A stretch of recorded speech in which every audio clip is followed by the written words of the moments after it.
Hello friends, कैसे हो सब लोग। तो दोस्तों, आज की जो सीटेट की क्लास है, इसमें हम जो है वाइगोत्स्की का सामाजिक सांस्कृतिक सिद्धांत पढ़ेंगे। तो देखिए, वाइगोत्स्की ने जो सामाजिक सांस्कृतिक सिद्धांत दिया था, सोशियल कल्चर थ्योरी दी थी। तो ले वाइगोत्स्की के बारे में जानते हैं। ये हमारे वाइगोत्स्की साहब हैं और इन्होंने जो है सोशियल कल्चर थ्योरी दी थी। ठीक है। तो ले वाइगोत्स्की एक रूसी मनोवैज्ञानिक थे। कहाँ के थे?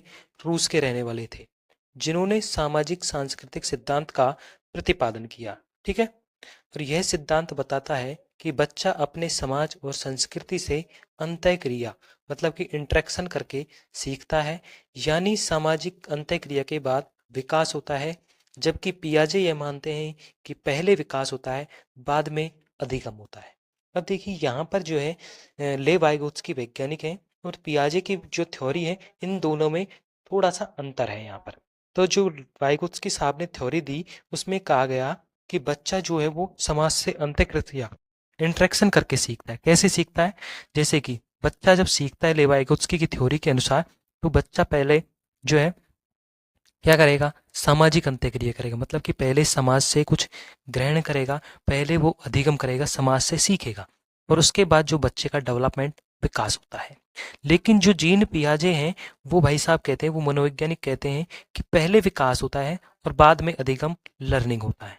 ठीक है। तो इन दोनों थ्योरी को बड़े ध्यान से याद रखना, क्योंकि कई बार जो है ये कथन कथन निष्कर्ष कथन वाले क्वेश्चन है, उनमें ही जो है थ्योरी पूछी गई है। ठीक है।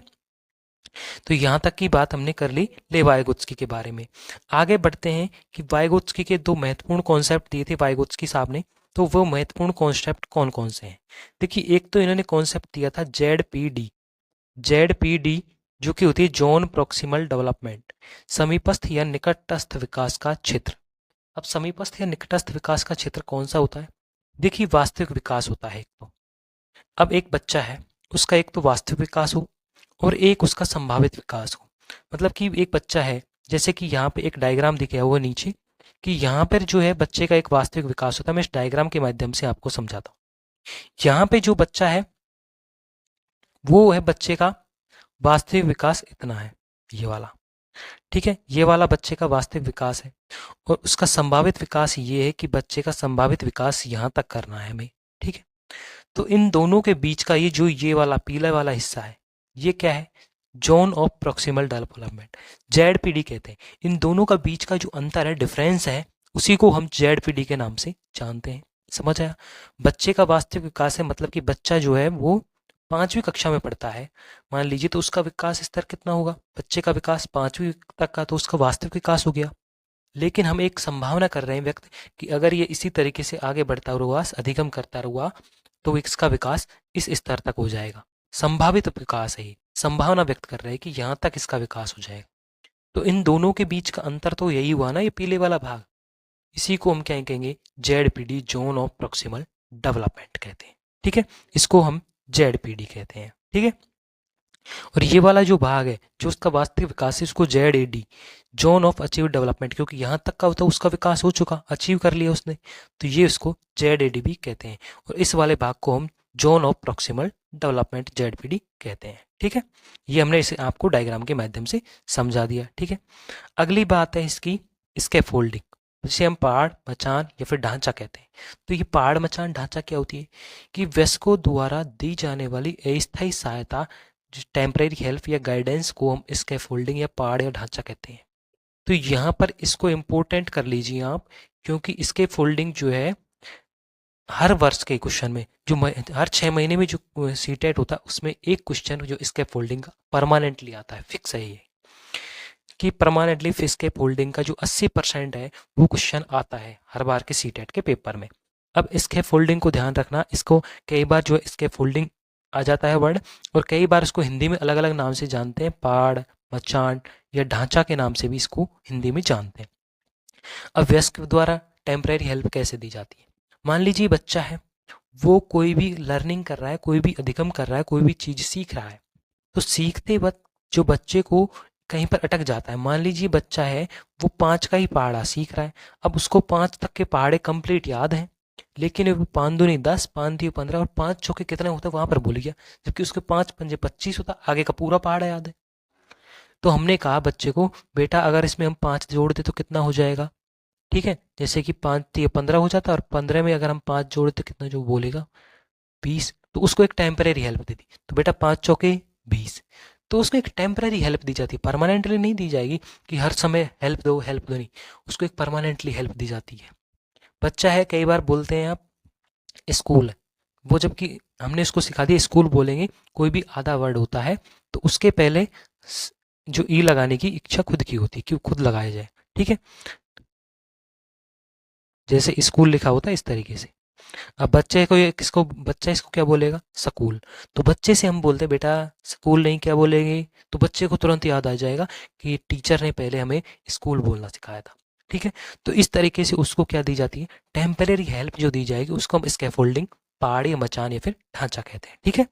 बढ़ते हैं आगे की तरफ। तो यहाँ पे हमने ये डायग्राम के माध्यम से समझ लिया था। इसके बाद है MKO। कई बार पूछ लिया जाता है MKO होता क्या है। MKO की फुल फॉर्म है मोर नॉलेज अदर।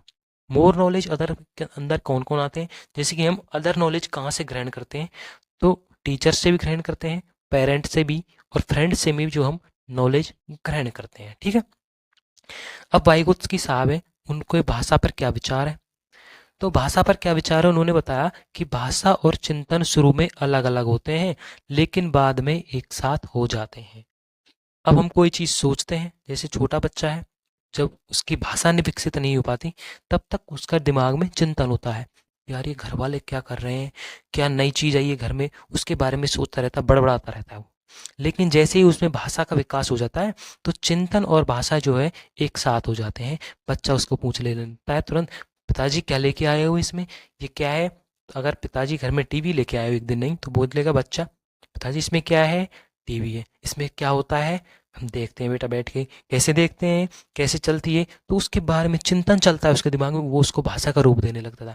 तो पहले भाषा और चिंतन अलग अलग थे, बाद में एक साथ हो गए, ठीक है। वाइगोत्स्की ने कहा कि पहले भाषा आती है और फिर बाद में विचार आते हैं।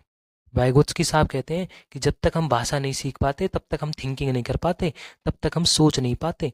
जबकि जीन पियाजे भाई साहब क्या कहते हैं, जीन पियाजे साहब कहते हैं कि पहले थिंकिंग करते हैं हम, फिर लैंग्वेज विकसित होती है। जबकि वाइगोत्स्की ने कहा है कि समाज में रहते हैं हम तो पहले भाषा आएगी, पहले हम बोलना सीखेंगे, भाषा सीखेंगे, उसके बाद हमारे माइंड में थिंकिंग स्टार्ट होगी, ठीक है।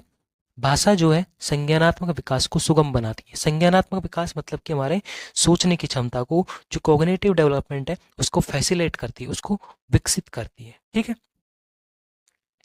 अगला है निजी भाषण। देखिए निजी भाषण क्या होता है, आंतरिक भाषण या प्राइवेट स्पीच कहते हैं। इसमें बच्चा अपने ही कार्यों को निर्देश देने के लिए भाषा का उपयोग करता है। कहते हैं निजी भाषण कैसे, आंतरिक भाषा मन ही मन में सोचते हैं।